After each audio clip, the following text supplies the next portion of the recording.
अच्छा जी, आप दोस्तों को पॉइंट बताया था 61% वैलिड है, 25 27 25 26 27।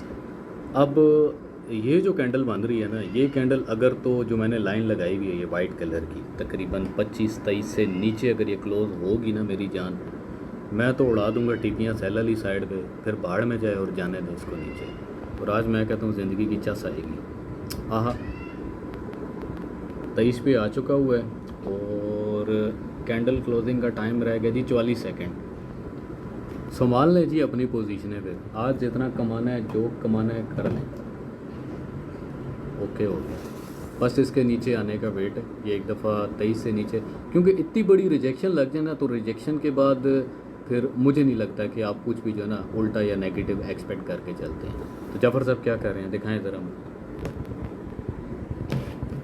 ठीक है, आउटस्टैंडिंग है, नो प्रॉब्लम, गुड हो गया, चलें जी।